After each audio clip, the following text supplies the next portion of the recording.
Until then, it can be anything. And we get this whole quantum thing of like, well, is it there or is it not? Yes. Schrodinger's cat style, it isn't a thing until it becomes a thing. What is it before then? Well, It's something before it becomes well, a and thing. and also the entanglement theory Mm. says that if two particles meet and then they find themselves on the opposite end of the universe, they one affects the other simultaneously. No speed of light, or it's simultaneously. Yeah. And Yeah. that's what happens with us humans. So Yeah. I it's think for really humans, amazing. the idea of time and space that we experience is and not an illusion exactly, but it is a matter of perception, a matter of It our is. perspective. It's all that we can see. But if we could see everything, we would see it's all things happening everywhere, everything everywhere all at once. But we move through it in a way that we perceive as time and space.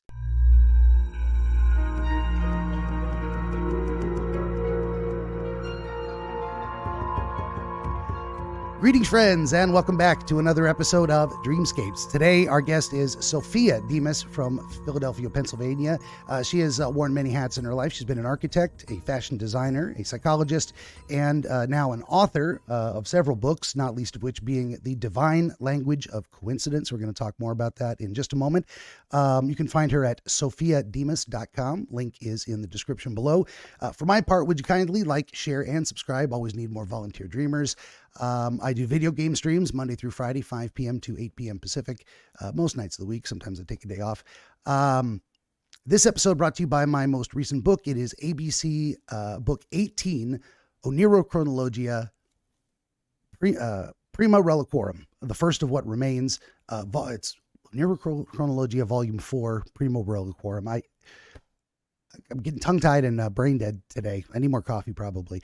Of course, it is an anthology work collecting two discrete books and a very lengthy article from the 1800s, just, looking at the Muslim, specifically Muslim interpretation of dreams and how they do that. It's fascinating stuff. So if you want to get 3 books in one, basically, you're going to want to get my anthology works. Of course, you can find all this and more at benjaminthedreamwizard.com, including downloadable MP3s of this very podcast. And if you'd head on over to benjaminthedreamwizard.locals.com, building a community there, free to join, attached to my Rumble account. One of the best ways to reach out to me if you have a dream to share. And that's enough fumbling out of me. Sophia, thank you for being here. I appreciate your time. Thank you for inviting me. Very good. We can kind of probably pick up where we left off a little bit. We were talking about, well, we could start anywhere you want to. We can talk about your books, but before we were talking about quantum entanglement and the studying of synchronicity. And I mean, that relates very specifically to your book. So maybe that is a good place to start.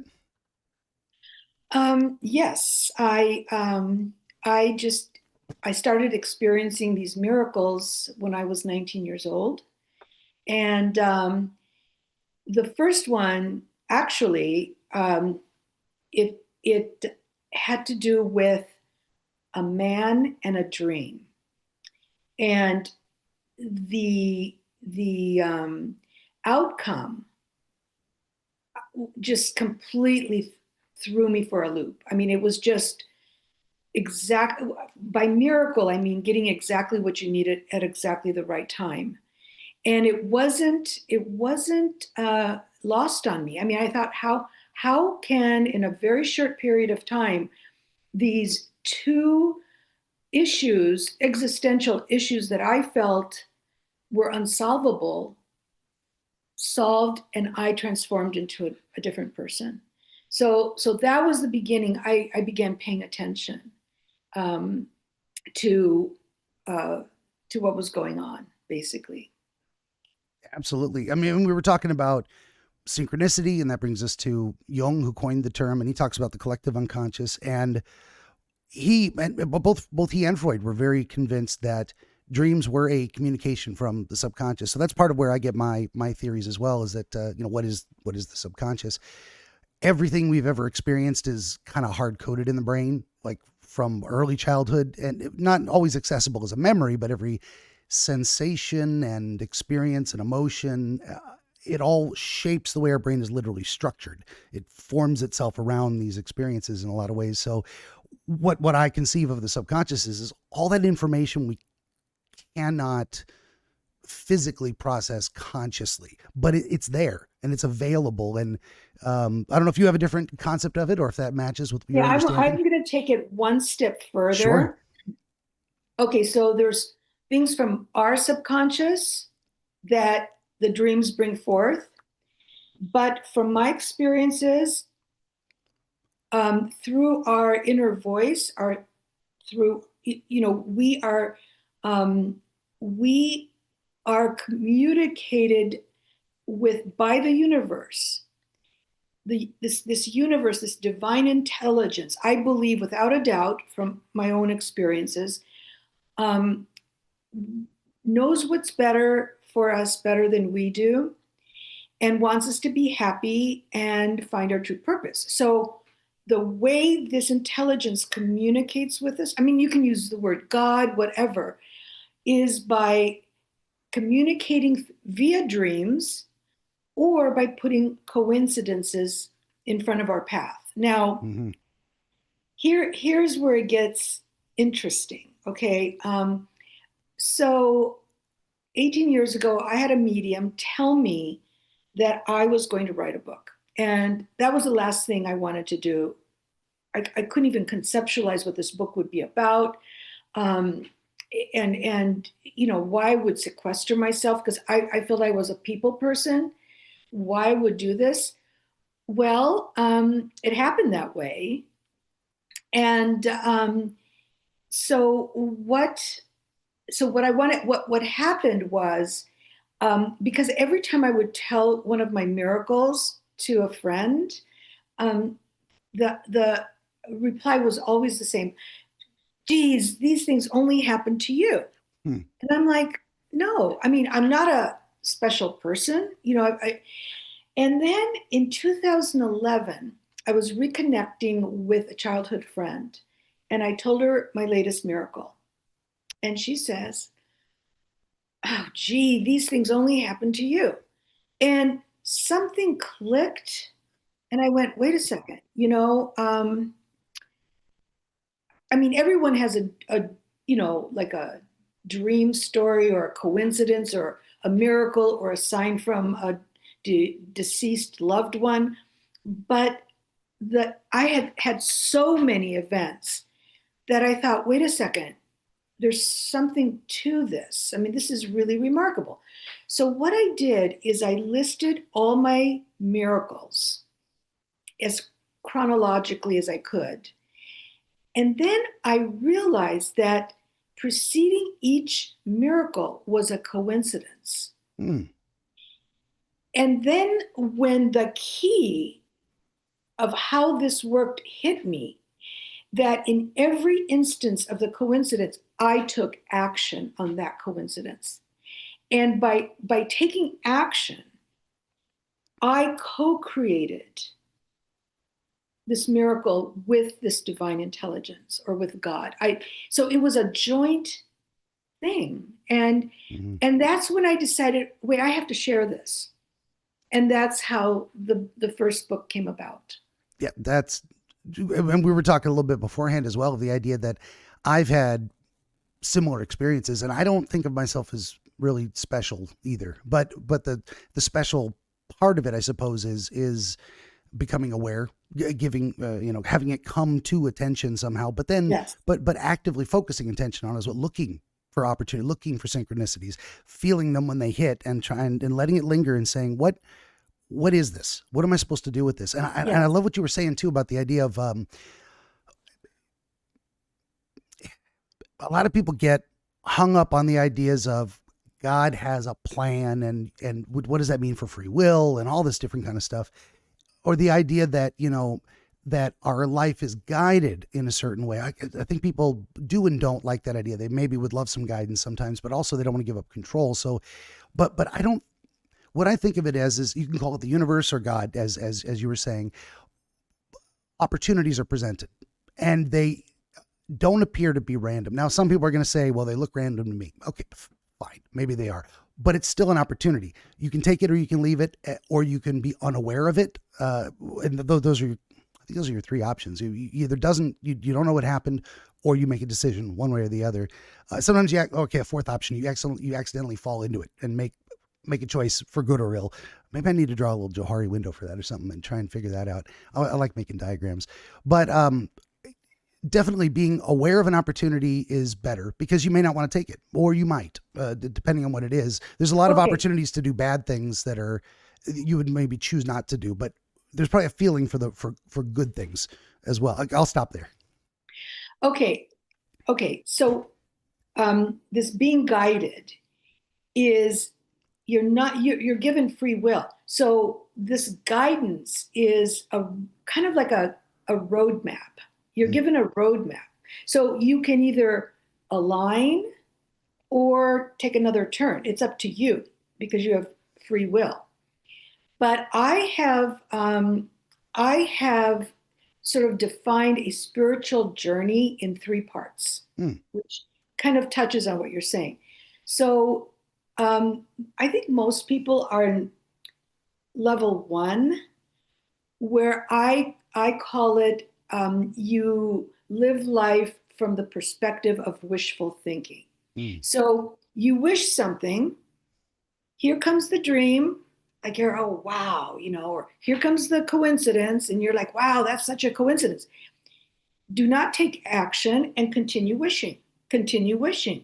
Another coincidence, wow, no action, continue wishing. The second level I call living from the perspective of hope. So now you're getting it, right? I mean, wow, that's really an amazing coincidence. I'm taking action on this, and hopefully I will get what I want. The third level, which I'm not on all the time, but I've been there, is from the perspective of faith. Once you get to that level, you don't care, you don't worry about anything. It's like, if you just know that what is best for you will come about, communicated to you. And that is when you don't even think about taking action, you just do. And at that point, even an obstacle, I can't tell you how many times I've said, oh God, why are you doing this to me? And either 2 days later or 2 years down the line, I have thanked God for that obstacle. And one that I write about that that had to do with our honeymoon, that literally the obstacle saved us from certain death. So, that's how I view sort of a spiritual journey. Yeah. So I trying to describe my perspective. So what do I do with the dream thing is I see the totality of it, and there's the hard psychological side of, we're going to relate this to your personal experiences and emotions, and there's all that. And then there's the purely supernatural side ish that I would lovingly call the spooky woo, and that I accept exists, but I don't understand it well enough. So the example is, if someone came to me and said, Ben, is this a dream about my psychology, or is this a prophetic dream? I couldn't tell you the difference. I can analyze it psychologically, but if you feel it's prophetic and you want to investigate that more, or you have a deep belief, or it just feels right to you, go with it. I mean, I can't tell you yes or no on that one. So I try and stay in my lane on that side. But that being said, I do consider myself a mystic, in a sense, a skeptical mystic, in that there is more under heaven and earth, Horatio, all that good stuff, than are dreamt up by my philosophy, certainly. But I don't know what to do with it or how to access it. So when you were describing that, it's like, I think I also have fluctuated back and forth between that, like level 2 and level 3 type of thing, where there's been times that I can comfortably and without reservation be a leaf on the wind and just say, I'm going, this is where I'm going. I'm going to let the current carry me. And there's been other times too where, and I was describing this before as well, the idea that there's been not just obstacles, but kind of disasters in my life, and my fault. Like I did something impulsive and it turned out for the best. Like for some reason and now there's 2 ways to look at that as well. This is where I was going with it. The idea that maybe subconsciously, psychologically, I knew I needed to sabotage something because it was not right for me. But I didn't have the conscious gumption or awareness to say, look, I'm going to do this intentionally. I'm going to sever this relationship or employment or whatever. And so it gets done for me by me surreptitiously. And the other side of it is maybe it's, I get the impulse to do that because the universe, God is saying, this is not right for you. And maybe they're ultimately the same thing in some ways. And that's where it's hard to tease out the free will and divine plan type of stuff sometimes. But I'll just stop there. The idea of, a divine comedy of errors in a way that's sometimes intentional, that then shifts you. Like if I hadn't done certain things in the past, I literally would not be where I am right now. And I like where I'm at right now. Yes. Yeah, It well seems good said. and meaningful, that kind of thing. Yep. So, Yeah. So, well, I'm not a skeptic. Okay. mm, I mean, because there's no way that these things could have happened to me. So basically, you know, a lot of materialistic scientists believe that the brain is constructed so that it produces consciousness. mm. I am not there at all. Okay. For me, consciousness is all around us, and our brains are constructed so that we click in to consciousness.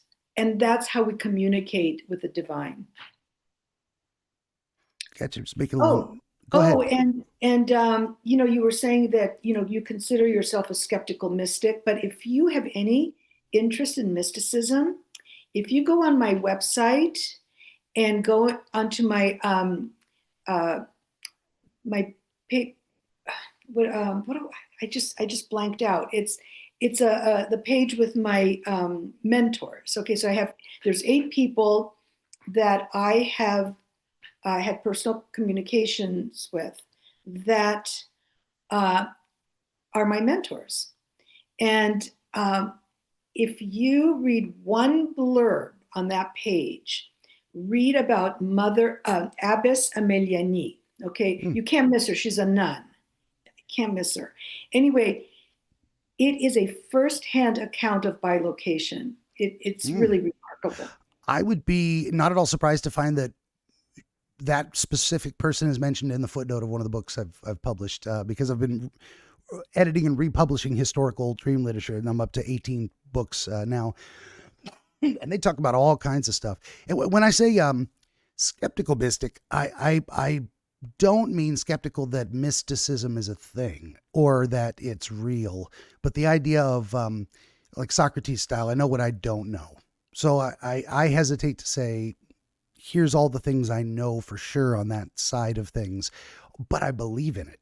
And I want to understand it better. So I'm open to all these conversations and ideas, and I'm not dismissing anything out of hand, but I also want to be careful with what I say I actually know and what I think I can prove. We were talking about that before as well. The idea of you get invited to a conference or to contribute to a publication that was hard scientists, studying coincidence.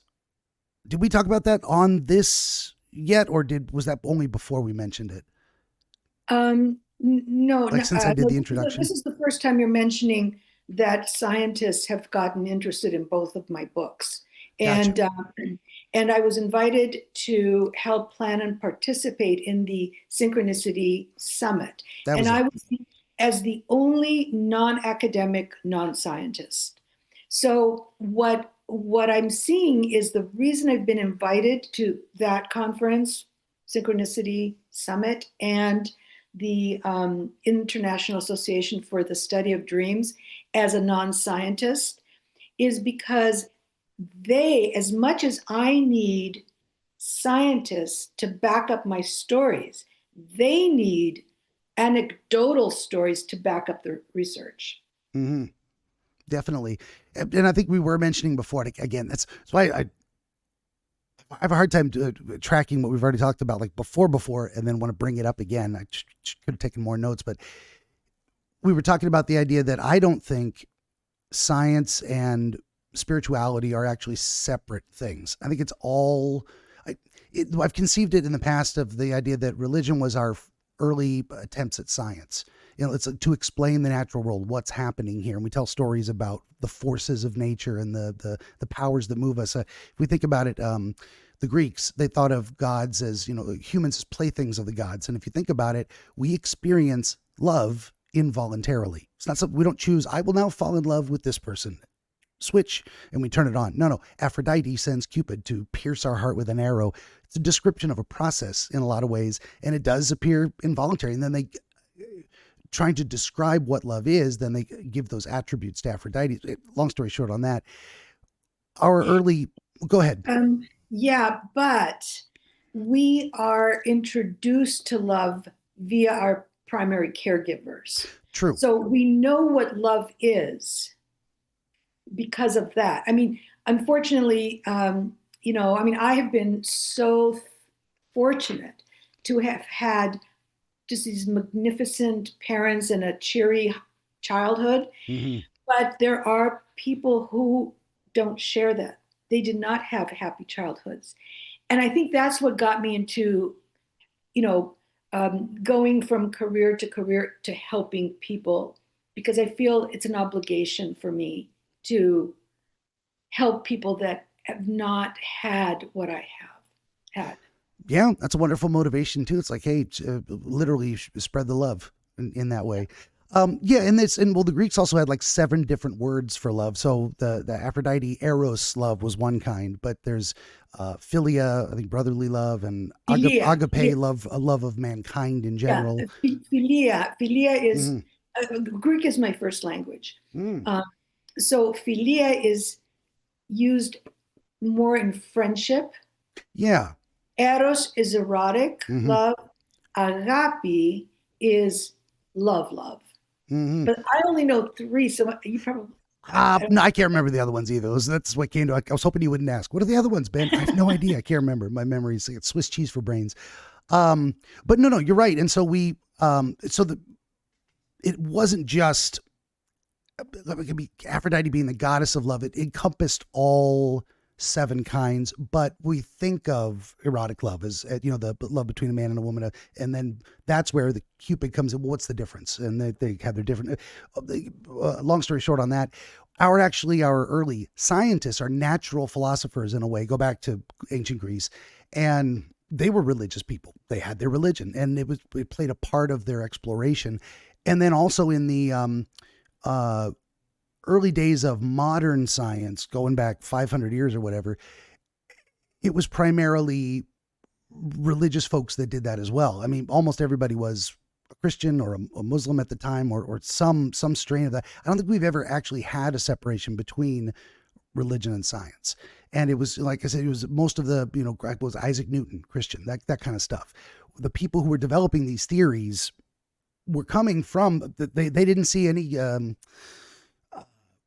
clash between God is real and I believe in God, and study of the natural world and the natural laws and how the world works. And Now, go ahead. I disagree with that. Fair I enough. disagree because there are hardcore scientists that have absolutely, when you die, you go poof, you're nothing.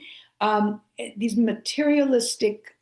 Here's a great example. Okay, so Galileo. Okay, this is in Italy. Mm-hmm. Okay, had a friend who was a philosopher, and he was trying to get this guy he was explaining that the planets travel around the sun.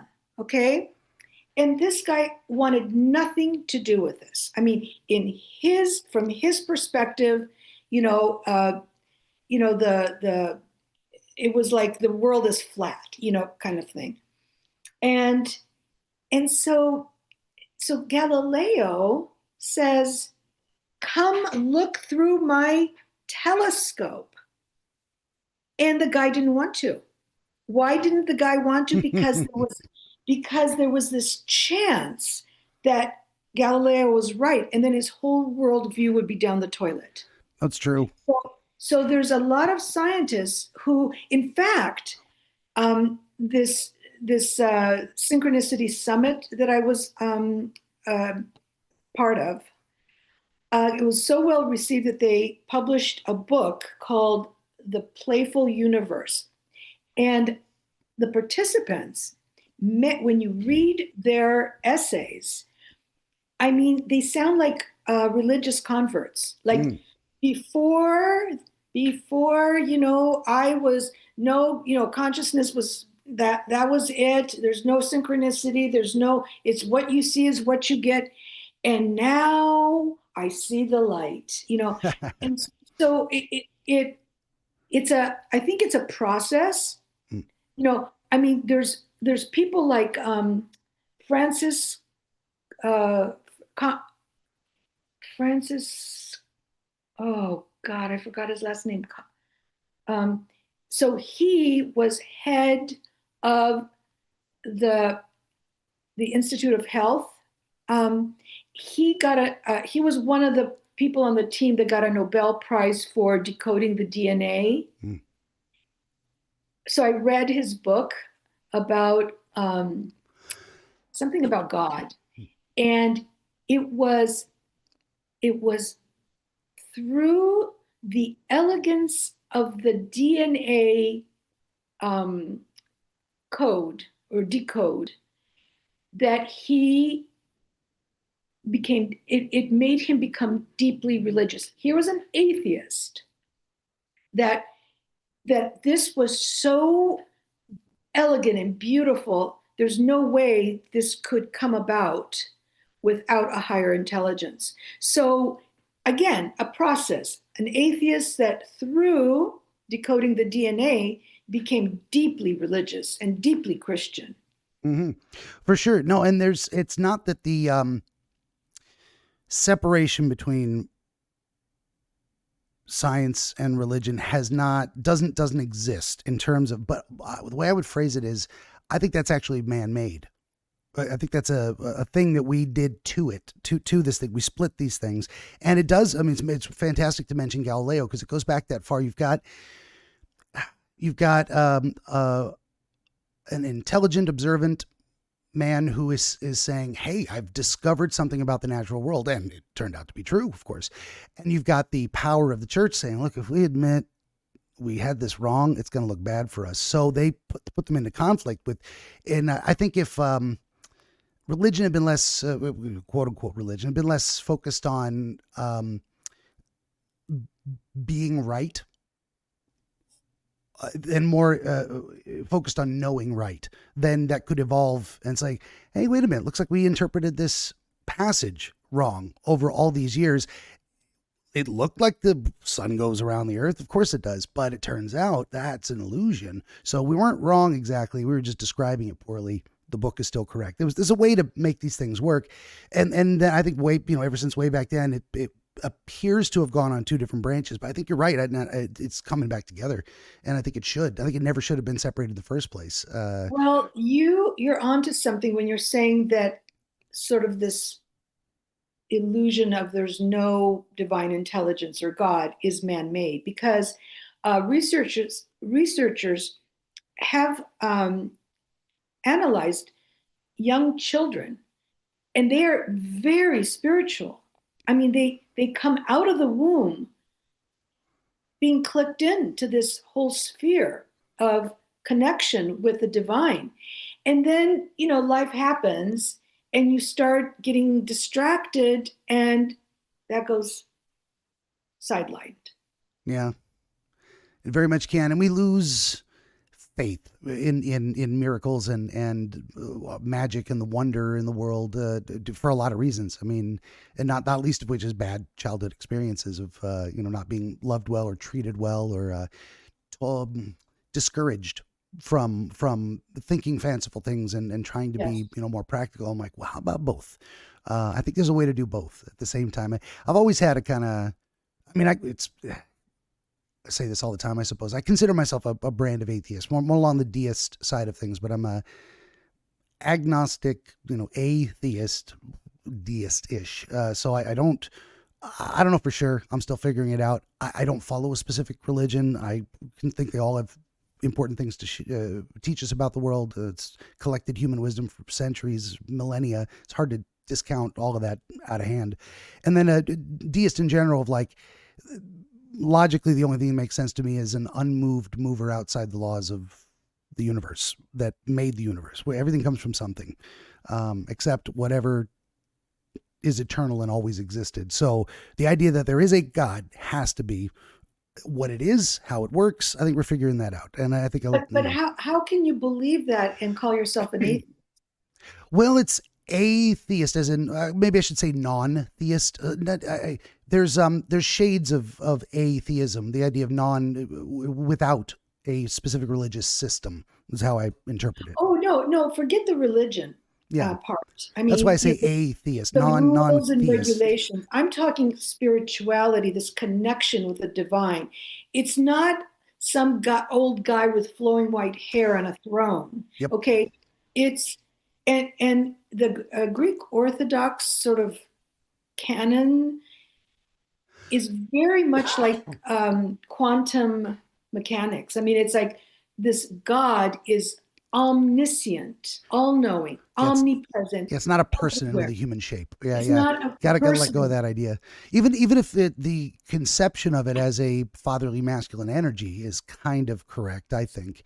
Um, Well, although in order for this to be a person, Jesus Christ appears. Okay, Son of yeah, God. that's more of a person in that So way. that's a Yeah, person that is also God. Okay, so you know, because I went through a whole thing of trying to digest that, and from my experiences that have been so amazing, miraculous, I would buy anything. Anything you told me, I would buy because what I've experienced is beyond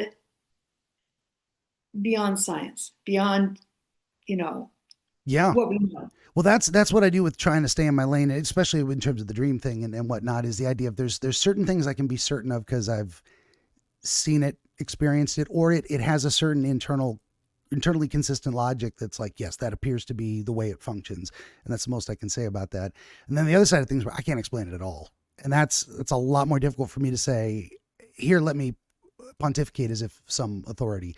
I just try not to do that in general, but no, but I think all this stuff is real and just how to understand it, how to explain it, how to make use of it in a lot of ways. It can be very difficult. Like I said, how to differentiate between this is a wish fulfillment dream in a way of telling you what you want and what you could do if you choose to, because we've verified that with your internal psychology and connecting the dream imagery to your life events.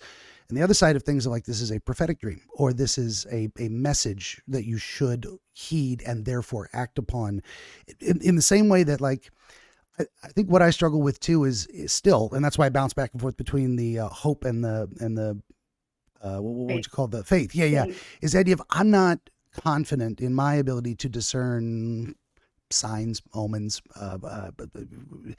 I pay attention and I see the synchronicities, but I don't always know what to do with it.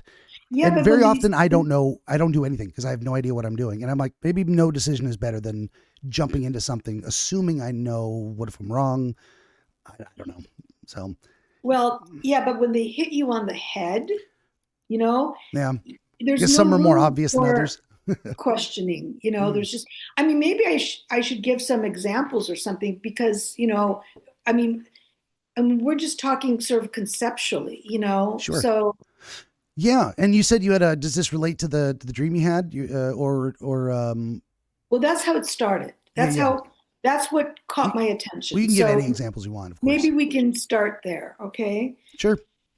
All right. So I was in college, I was 19, and I was struggling with two existential issues. Okay.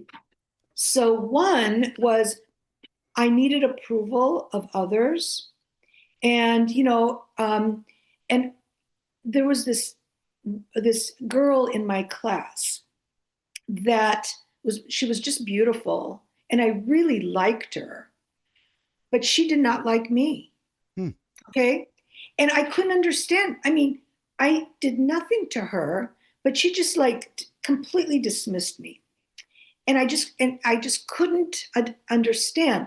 And she would wear these baggy jeans and baggy men's flannel shirts, almost like, don't judge me by my beauty, judge me with my brains. That's what she was kind of. Well, I love to dress, so I guess she created a story about me, or whatever. So that was one thing that really disturbed me.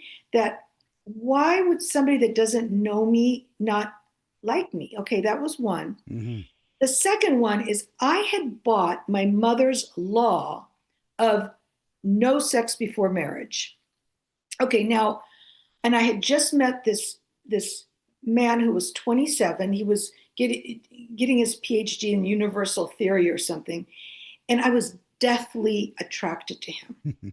And marriage was not an appealing concept to me, like, which I had to really work through later, because to me it wasn't fear of intimacy, it was fear of entrapment.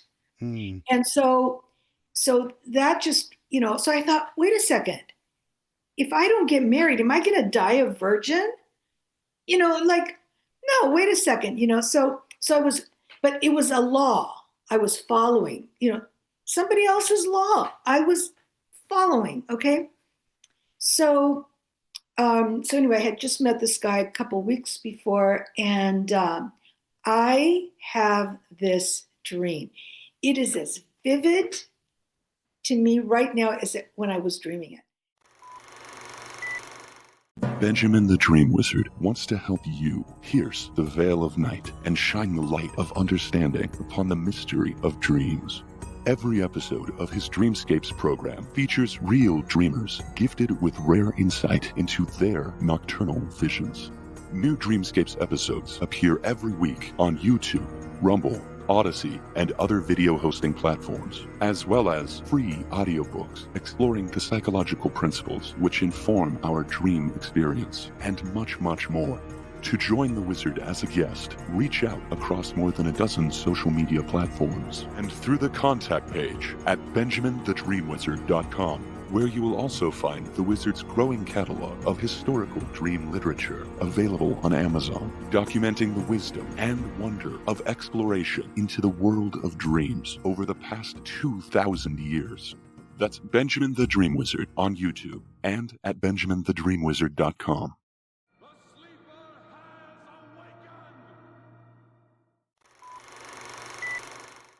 So I'm on a stage in a wedding dress, and the auditorium is filled with people, and I'm inside a plexiglass booth, no groom in sight. And I'm just sitting there, just marveling that all these people came to see me. And then a spotlight comes to my right, and 12 girls, all dressed in Indian saris, the same saris, came in 3 by 3 by 3 and took their position diagonally to me and curtsied. And as they're coming in, I realized that they're all my enemies from grade school. And I just kept thinking to myself, it doesn't matter. I forgive them all. They're here. It doesn't matter what they did. I forgive them. And then the lights go on, and I'm in a different venue. It was more like a wedding hall or something, because that's what I was thinking. Oh, these are my bridesmaids, and so, I'm wearing this, wedding outfit. And so then I'm all of these people that I knew were filing past me. And I thought, oh, this is the reception line. And most of them just didn't even turn their head to look at me. They just kept going straight ahead. And then one in every 10 or 15 would turn to look at me, no expression. And 2 people looked at me and smiled. It was a family friend and my best friend. And at some point, I look down and I'm wearing the wedding dress, but I'm in a coffin. And apparently these people were paying their last respects. So I wake up like completely terrified. I'm completely convinced that this dream is portending my imminent death. And without even thinking, I put on my clothes. It was 1:30 in the morning, and I went to this man's house, apartment. I knew that he worked late. And I went to his apartment, and he welcomed me, sat me down. I told him my dream and how terrified I was about my imminent death. And this is what he said to me. I will never forget it. He said, "This has nothing to do with physical death." He goes, you're tied to certain beliefs that no longer serve you. And these beliefs need to die, and have you replace them with beliefs that you need to, go forward. And it was like, oh my God.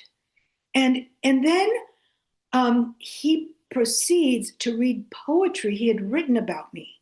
And I just couldn't believe that this guy knew what I was feeling.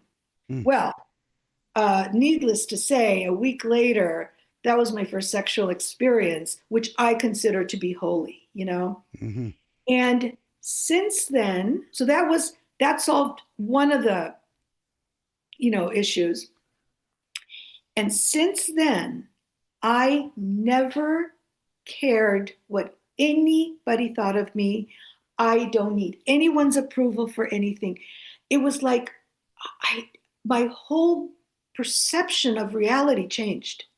Mm-hmm. And so that wasn't lost on me. It was like, whoa, how does that happen in a matter of, with not even 2 months? I meet this guy, I have this dream. He is the one who interprets the dream. And then I am changed. And then we just fell apart because he was an intellectual. I was a party girl at the time. Mm-hmm. So, but it didn't matter. It was like an angel. The perfect person came into my life and altered it. So that is, and that's when it started. And I think what happened, it was like, whoa, somebody is guiding me. Somebody knows better than me, and is kind of, it felt like it. It wasn't, I didn't know anything, but as more and more of these things happen, there's no doubt. Yeah.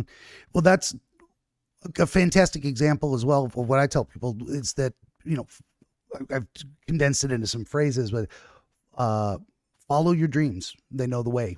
And that's been interpreted or understood to mean follow your passions, what you dream of. But I take it literally of like, at the very least, follow them, pay attention to them, and because something's going on there. And I've lost track of the number of times in my life I've gone to bed. I have no memory of a dream, but I wake up with an answer to something. Well, I've thought it through, been able to connect the dots in my head in some way that is completely opaque to me, but I come out the other side with an answer. I'm certain of it, and I know exactly why it's the correct answer. Looking back with no memory of the dream. Well, in this particular dream, I mean, the fact that I had no idea how to interpret this, but this person who had just appeared, Mm-hmm. you know, he described this, that I'm living in sort of a fake world.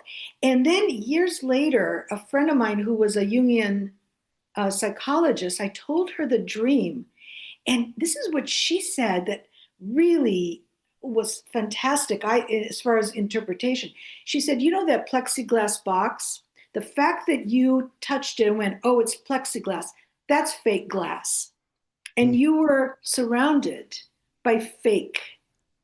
And then, altering my my view, I shed this thing that no longer worked for me. So it was really an amazing guiding tool. Certainly. No, and I really, I like that it seems he gave you an understanding that is very similar to what you and I might have worked out had this been a new dream. One of the first things I would have told you is that yes, this is almost certainly not a dream about your literal impending death. Death is almost never death in dreams. That kind of a thing. Just like I've told people in the past too. It's like if you wake up terrified from a nightmare because you were stabbing your dog with a knife, and you're like, "Oh my God, I love my dog. I would never do that. Why did I do that?" I'm like, you don't want to hurt your dog. That's not what this is about. Actually, it's about you don't want to hurt your dog, and you feel like you're doing something that's not good for them. Maybe that kind of a thing. So you're as if inflicting damage. So that's something I would have. Also, when you lay out your uh concerns at the time, the idea of being susceptible to the judgment of others. Why don't people like me? And contemplating firmly this idea of marriage and sexual intimacy. Both of those are very much connected because what is one of the primary purposes of not primary purposes. What happens if you don't adhere to the sexes for marriage rule? Well, you get judged by others. So man, there's a huge overlap between these two things. They might not like my personality, but they might also object to my behavior. And I've got these social norms I'm balancing with as well. So the dream, you've got yourself, you are on display in an auditorium. You're in a display case in this plexiglass thing in a gown. You're not at the ceremony in a church with someone you love. It's like a performance in a way of these social norms. And I'm just here to be looked at. Am I going through the motions? Cause that's what I want other people to see. But then the next one you actually did, after the bridesmaids came in and they were all the people, this would be fascinating too, is like, why did you bring them to stand at your side in this experience? And why did bringing them to stand at your side transform the place into a reception hall and you're not in the box anymore now? Or are you still in the box in the reception hall? No, I'm in a coffin. Oh, and then they're filing by. It's like, yeah, so if I go through this, is this the death of my life in a way? If I get married, my life is over. You're thinking, or you're wondering, will it be over? Is marriage such a fundamental change that I can't be who I am anymore? I will literally die to become something else, or the death of me, who I am now. And very often we have to let our old self die so a new self can be born. And that can be a positive or a negative. Mm-hmm. Go ahead. I said, go ahead. Yep. Interestingly, that girl that didn't like me, mm-hmm. we were forced to be in the same study group and we became friends. And this was after the dream? This is after the dream, yes. After you stopped caring so much what other people think. What other people thought. Yeah. And I don't know what it was she said, but I guess I felt comfortable enough to say to her, about her clothes. I said, you need to honor your womanhood. And all of a sudden she started wearing embroidered things and going into this feminine thing, and we became friends. Mm. So I wonder if this attitudinal thing that resulted with, after the dream made me comfortable enough to not care what she thought of me mm-hmm. and express myself. And yeah, that changed things. Well, there can definitely be some folks who are also very naturally irritated by pretense, by social pretense. And that means by people who are overly formal or put on a smile. They would rather have you at your surliest, most unpleasant, real self. And then I know who that is. I can get along with that person, even if I don't like the attitude, but at least they're keeping it real. There's something like that. Some people are very sensitive. Some people are more, they expect the social niceties. They want a little bit of the pretense, and they don't feel comfortable with people who are more wearing their heart on their sleeve in some ways, always speaking their mind and never being tactful or diplomatic. I kind of get along with both types, so I see them, but I can also see how they get into conflict with each other, because this person's like, have pride in yourself to present yourself well. The other person's like, dude, fuck your nonsense. Just say what's on your mind. Don't hide behind a facade. So I get where they're both coming from. But yeah, so she was probably, in my estimation, she would be one of those people who was more like, now I know who she is. Now I can see her. Now she's not hiding behind what other people, a facade put up to please other people, to protect yourself from negative judgment. Now we can be friends. Now I can connect with her. It was like I said, what is it? There was, I heard somewhere something that someone said, I'm gonna mess it up, but like, they'd rather have someone say to their face that they hate them than be nice to their face and hate them secretly.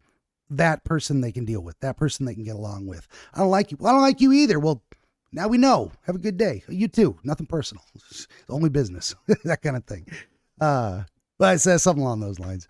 But I can see why that was a very powerful experience. I mean, I think without going into stories and stories of my own, but, having something like that inform you, but really, really bring together in these powerful, iconic images that left you. And this is what I tell folks too, is the idea that dreams self-select for importance. If you wake up and it is vivid, it is intense, the feeling lingers, you're terrified, you gotta get out of bed in the middle of the night and go talk to someone. That dream absolutely means something. And whether it's a divine message or purely a psychological epiphany or both, I would say that's something you want to pay attention to and act on in some way. Go ahead. Well, also, I still don't understand. I mean, I had so many friends that of all of my friends, I would go to this guy's house at 1:30 in the morning. I mean, there was an inner knowing that I was going to get what I needed from him. And that too, yeah. And I think that may have come with the dream. Very often dreams come with their own interpretation too, which is a fascinating thing I've learned, where people wake up and they know exactly what it meant. I think. Oh, I did not know what I thought. This was.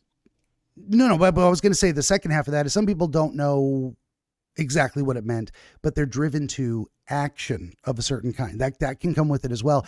I think this dream was probably, from what I understand, I could be wrong, but this dream experience came about because of him, in a way, because you met him and you were confronted with these things that you confronted with an uncontrollable attraction to him, and that puts you into conflict with your moral upbringing, and so now you've got this. I need to resolve one way or the other. Either I decide what I'm feeling is bad and wrong, or I shouldn't act on it, or I'm going to decide my moral upbringing was flawed, and I'm gonna take a different path.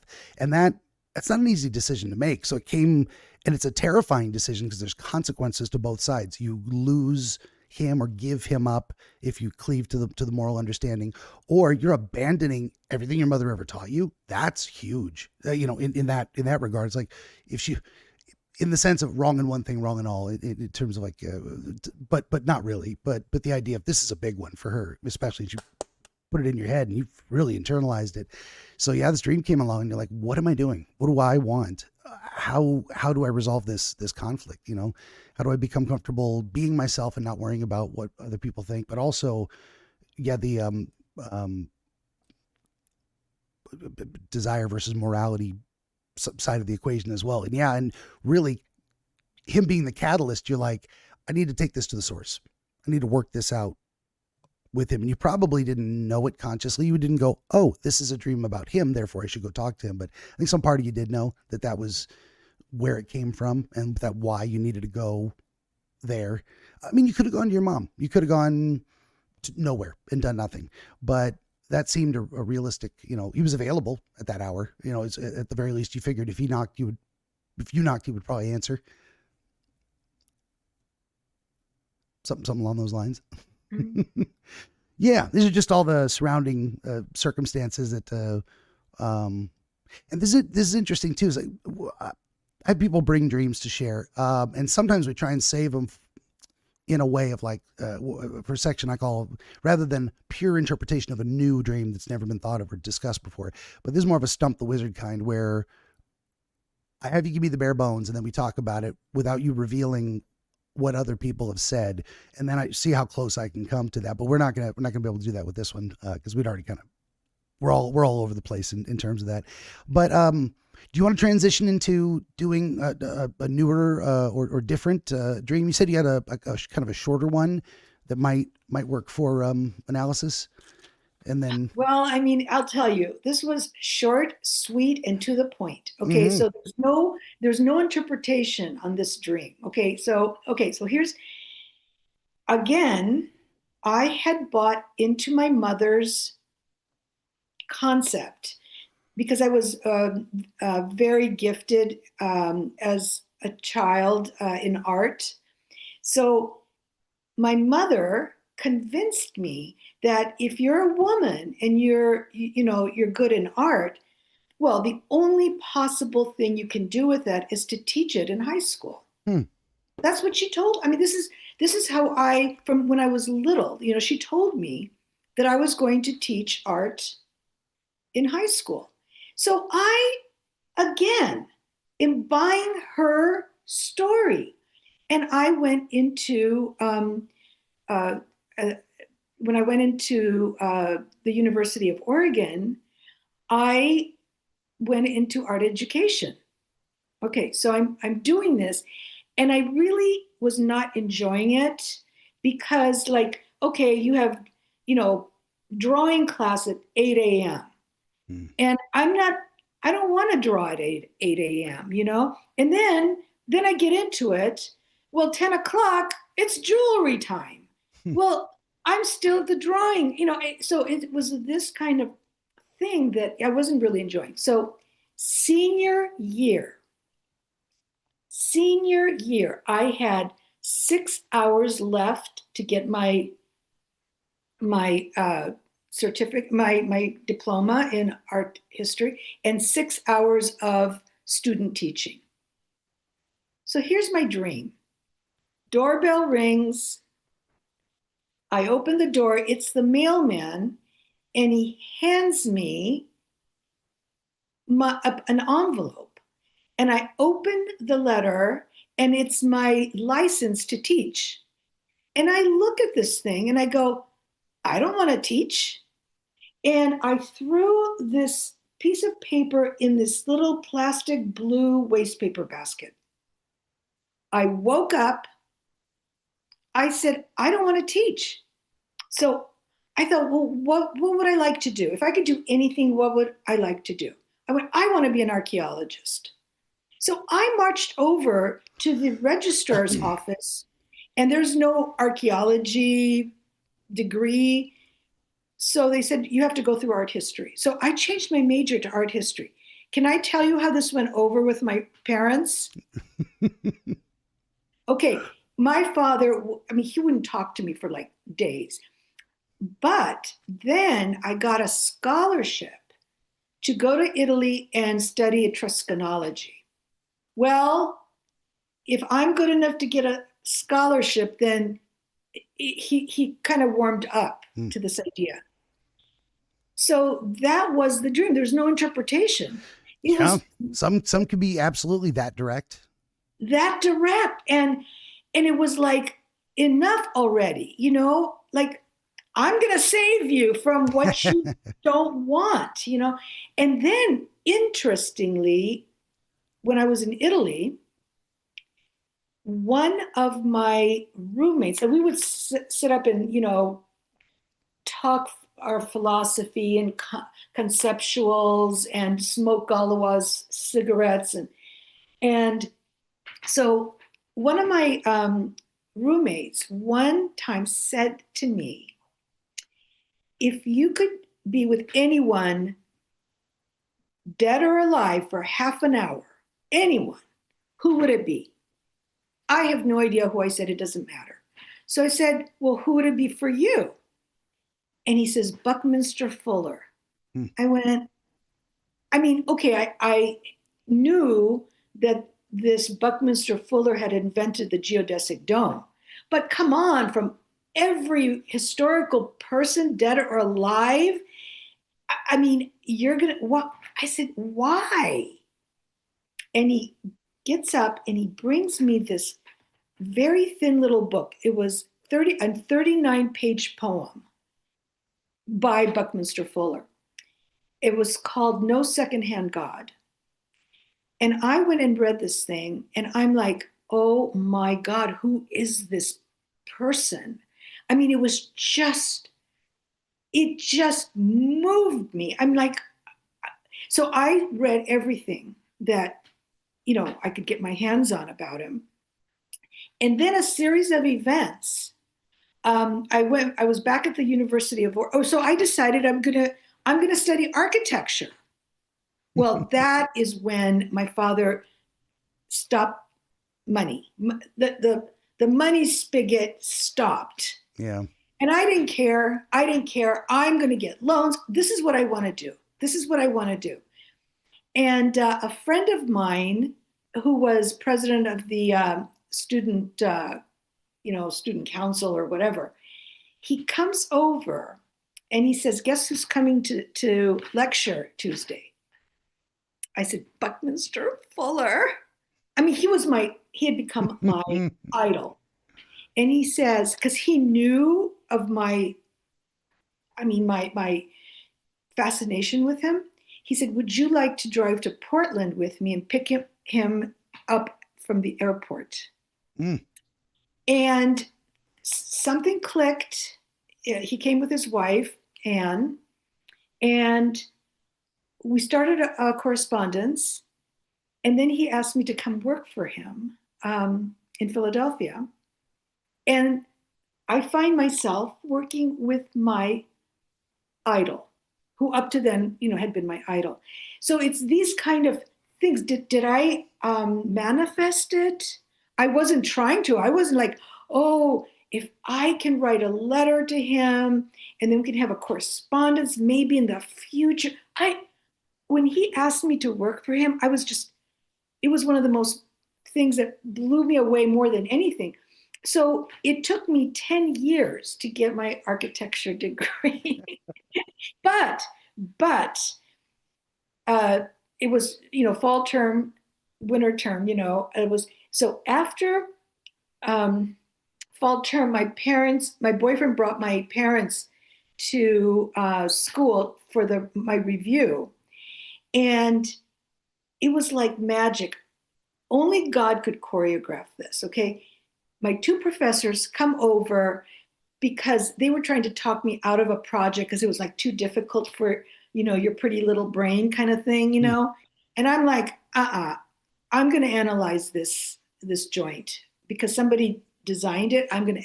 So they came in front of my father and one goes, put it there. He goes, you did it. It's excellent.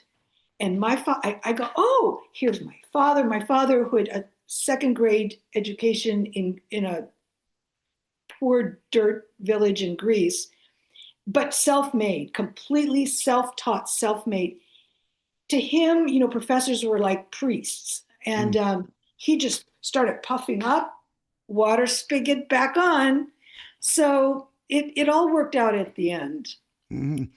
Well, you definitely had to have the guts to go your own way, and I can't blame him for saying you're switching a third time. I can't. You don't know what you're doing. So, but then you've got an opportunity. Then you could say, oh, fine, I'll do what my I won't change again because that I'm going to lose the support, or I'll take a chance and go on my own. I'm going to follow this passion and see what happens. That's having the guts to do that often makes all the difference. But look what I would have missed out on if I hadn't had that dream, that short,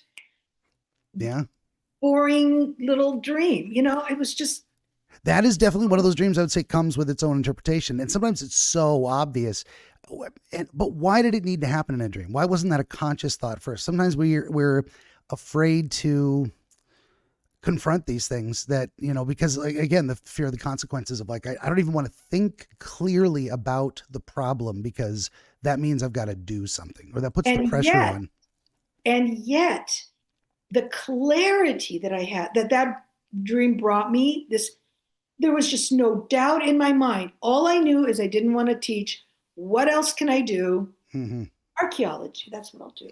It was just, and that just, I followed the path. And then, I that was my 10-year career in that field. Yeah. And And the idea of dreams are sometimes an ideal place because it's so raw. It's just honest. There's very little, sometimes it's very disguised because we're dealing with things that are complicated, and sometimes we're dealing with things we don't want to look at directly. So we get very symbolic about it, but sometimes it can also just be, I'm going to have the guts to ask myself the question and listen to my own answer and just raw show it. And very often we got to get to a point where we're ready for that to happen in some ways, of like where we can't avoid it anymore. And the dream will sometimes come and give us that clarity. There's many different types of dreams. A lot of them are there's pure wish fulfillment fantasy type dreams of like, I just want to have an adventure and fun. Those happen too. There are also dreams that are very much problem solving dreams of like, okay, I've got a scenario I need to either understand or figure out a solution to, and we'll kind of show ourselves, at least clarify our own thought process in that. well, Go these ahead. two dreams were very different. I mean, it For sure. case in point, Yeah. Well, did you, I think you said you might have had a third one. Is this one more amenable to the Oh, possibility of a stump the wizard type of thing, or? what? I'm sorry. Oh, yeah, I think you'd mentioned that you possibly had three dreams you could share, and that we've talked about two. And if we did the third one as more of a stump the wizard section, like even if you think you understand it, you give me some of the Oh, stuff and let me yeah, try to give you an answer of some kind. sure. But again, it was pretty direct, Oh, and maybe so. Yeah. in this dream, I was again going through something very, very difficult. Like, I don't remember what the issue was, but it was something very, very difficult. And I had always had this, wonderful relationship with my father, and he had died. And I was thinking of him, and I went to sleep, and he is, and I mean, really worried, really like, I mean, I don't know what to do, basically. I don't know what to do. And there is my father. He is very close to me. He is as real could be. I mean, and he had this glint in his eye, like he knew something I didn't know. And he would go, just you wait and see. Everything is gonna be just perfect. Just you don't know, but I'm telling you, it's gonna be wonderful, Dolly. And he would hug me, and I could feel his mustache. I mean, I could feel his breath. I mean, he was visiting me, and he was telling me something that actually came to be. I mean, everything in my life, I am so grateful for. I can't be happier. Everything worked out so well. So he was right. But he had this glint, like, you know, I know this and you don't. And Hmm. it was just the most wonderful visit, Was that a little And more consistent with his real life personality, or was that actually kind of different for him? Was he more no, of a warrior in real life? it was consistent with his personality. But I was very conscious that he was gloating. And I know that he was telling me the truth, that things were going to work out.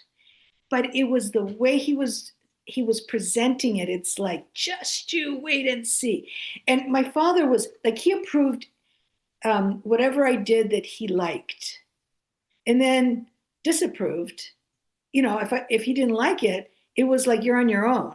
You Mm. know, and like, kind of like, who do you think you are, to want this?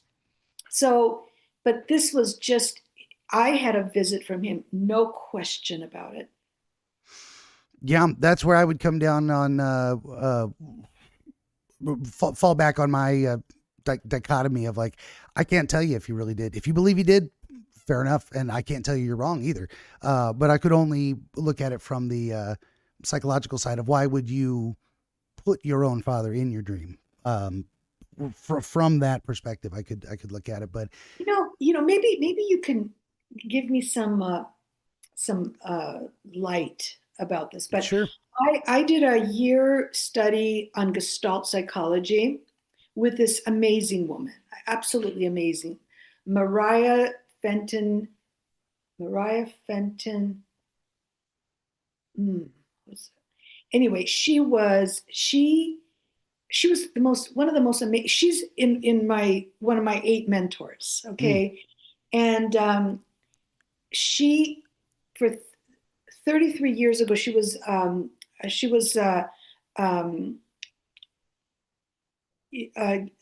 given that she found out she had ALS. She was given 2 years to live. Her boyfriend proposed marriage that night when she got the sentence, and she lived for 33 years more. And so anyway, so the way, so we studied dreams, okay, and her concept, or the Gestalt concept, was that, let's say that the dream was, I leave my house, I'm in a car, and I'm driving on a bumpy road to a church. Okay. So according to the Gestalt, you are all parts of the dream. So you're your house, you're the bumpy road, you're the car, and you're the church. Have you heard of that before? I have. It's what I've I have to put my thoughts together. The purpose for publishing all the books wasn't just to get books out there so I could make money, although that was also a purpose, self-sustaining. Here, buy some books, but also creating my own, in a way, masterclass of dream interpretation, where I've hopefully, by the time I'm done, I will have read everything that's ever been written on dreams, and it'll be somewhere in my head. So I've come across that theory, specifically that every part of the dream is you. And I lean towards the shade of meaning that every element of the dream was put there by you to represent something meaningful to you. It isn't that it is literally you necessarily. My approach is very eclectic. I kind of pick and choose, and it's mostly intuitive. I don't even understand what I do. I just, connections form in my brain, and I offer them as suggestions, and people either go, that makes sense, that resonates, they get a zing, like head to gut, or they don't. And if I can use my creativity to offer connections that then feel meaningful, I think we're onto something. So it's for the same reason I don't cleave to the dream book type of thing. Like, anyone can just get a book. I use this example sometimes too. If you can look up, what does a seashell mean in a dream book or a dream dictionary or whatever, and they'll say, oh, seashells represent this. Maybe, but maybe for you, seashells remind you of your grandfather. Why? He had a house near the beach. You collected seashells. Why are you thinking of your grandfather? What happened that one time you were collecting seashells with him? What advice did he give you? Wait a minute. How does that advice relate to what you're going through right now? And we get that thread pulls out, and we get a process, and people go, whoa, my grandfather would have told me this guy's no good. I should definitely break up with him. Bam. We got an answer from the dream. And it was just the bare image of, I'm on the seashore. The sun is setting. There's a large seashell. I pick it up because it's pretty, and I wake up. We can get that from that dream. So that's, I don't know if that does clarify anything. If I just thrown a bunch of words at you there, it just made it more confusing. It's all possible, you know. Sure. I'm concerned. Yeah. So there are times where I think I've offered understandings that, yeah, you are multiple people in this dream. These people are actually you, different aspects of yourself. I think that can be true. I don't think it's necessarily always true. Just like a seashell doesn't always mean one thing. But telling the difference. Well, when I figure out what I do and how I do it, I will write a wizard's guide to dream interpretation, but I'm not there yet. So I think I got to get 1,000 interpretations under my belt. Then I'll have a real good grasp on what I'm doing. We're at 213 as of right now. So yeah, the Gestalt thing it's very interesting. But I don't cleave to it exclusively in terms of understanding dreams. Yeah. I mean, does that answer the question? Yeah, I mean, but to me, I tried to use that, sort of this breaking it down on the dreams that I just talked about. Sure. And it wasn't like, I'm not the envelope or the license, or maybe I am. Yeah. I don't know. It Doesn't was always like, make sense, right? you know, so Sometimes the thing is what it is. Well, it was Freud said, sometimes a cigar is just a cigar. Sometimes it's a penis. So maybe you got to figure out which one it is and why. So yeah. I think if it can be over applied. I think the same goes with certain schools of specifically Jungian only or Freudian only or other different schools that have been developed. I think it's a good thing that they attempted to formalize processes, but I also think the best way is an eclectic approach that kind of begs and borrows as appropriate from each one. And I think they all have something to teach too. Like, the concept of archetypes is huge, even if each archetype as described isn't always entirely correct or applicable necessarily, but just the broader concept of archetypes in general, the hero, the fool, etc. I think these are very, very powerful, and they do come back, and they appear in different forms as well. That's one of the big things that what Joseph Campbell found out with the Hero of a Thousand Faces. There's a lot of commonalities, but if you get a basket of the commonalities, you still have a basket of leftover differences that also represent different ways to tell that story. I think the same goes with dreams. You kind of gotta, if you do what feels right for each one. For me, the proof is in the pudding in terms of, like, if we get to the end of something and you've had an epiphany or an understanding that makes sense, we did it. We did the thing, whatever that means, whatever useful you can get out of it. So that's kind of my approach.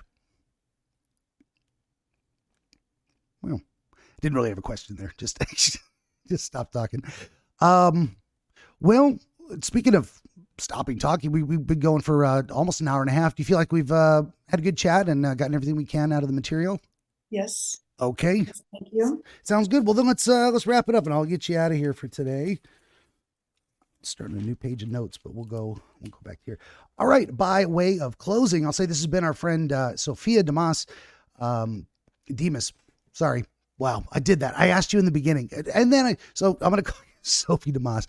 Sophia Demas out of Philadelphia, Pennsylvania. She has been, in her long career, an architect, a fashion designer, a psychologist, and the author of several books, including The Divine Language of Coincidence. You can find her at sophiademas.com, and the link will be in the description below. Very briefly, for my part, would you kindly like, share, and subscribe? Always need more volunteer dreamers. I do video game streams Monday through Friday, 5 p.m. to 8 p.m. Pacific. This episode brought to you in part by ABC Book 18, Oniro Chronologia, Volume 4, Prima Reliquarum. You can find all this and more at benjaminthedreamwizard.com. And if you'd head over to benjaminthedreamwizard.locals.com, building a community there, free to join, attached to my Rumble account. And once again, Sophia, thank you for being here. It's been a very interesting conversation. Thank you. Good deal. And everybody out there, thank you for listening. Hope to see you next time.